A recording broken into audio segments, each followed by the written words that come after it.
শিশুর রুচি কমে যাওয়া, এটা নিয়ে আমাদের বাবা মারা সাবধান বাচ্চা থাকে। একটা হলো আসলে সত্যিকার রুচি কমে যাওয়া, আর একটা হলো শিশু খায় না। খায় না মানে মা বলে যে শিশু খায় না, শিশু রুচি নাই, শিশু খায় না, অস্থির। তাহলে কোন কথা, এটা কি সঠিক না অসঠিক? এখন হলো শিশু খায় না, এটা জেনারেলাইজ কমপ্লেইন, সব মামা, সব বাবা মা দাদা দাদি বলবে। কিন্তু আমাকে দেখতে হবে যে শিশু যে খাচ্ছে না বলছে, আসলে শিশুর গ্রোথ কেমন। দেখা যাবে শিশু খায় না, আর ওদিকে শিশু ওজন মহা বেশি। আমি এমন দেখছি 2 বছর বাচ্চার ওজন 19 কেজি, হওয়া উচিত 12 কেজি। কিন্তু সেই মা এসে বলছে আমার বাচ্চা খায় না। তো এখন মাদের এই যে কমপ্লেনটা, এটা হচ্ছে সাবজেক্টিভ, কোনো সত্যিকার কমপ্লেন না, খায় না। বেশিরভাগ বাচ্চা যে সুস্থ থাকে, তার যদি জ্বর না থাকে, অসুস্থ না থাকে, সে যদি খেলাধুলা করে, তাহলে সেই বলে যে রুচি নাই, খায় না, সে কমপ্লেনটা ঠিক না। আবার একটা আছে সত্যি শিশু খায় না, কখন? বাচ্চা অসুস্থ হলে।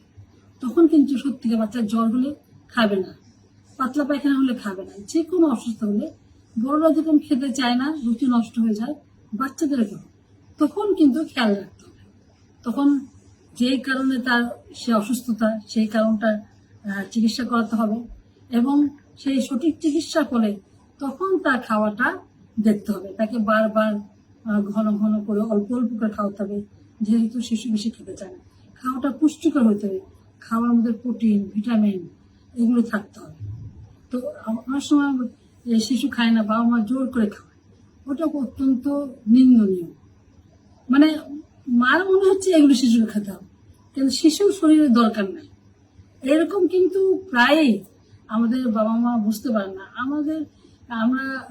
আমরা দেখেছি যে এরকম কমপ্লেনের মধ্যে শিশু সুস্থ থাকলে বেশিরভাগ ভুল কমপ্লেন। শিশু ওজন বেশি, আবার যদি বলি আপনার বাচ্চা ওজন বেশি, তখন কিন্তু মানবে না, না আমার বাচ্চা লম্বা। আমি বলি যে বয়সে বাচ্চা সেই রকম ওজন হইতে হবে, সেই রকম লম্বা হইতে হবে, তার চেয়ে লম্বা হওয়াটা খারাপ। যে বয়সের বাচ্চা তার চেয়ে লম্বা বেশি হয়, কোনো ডিজিজ হতে পারে।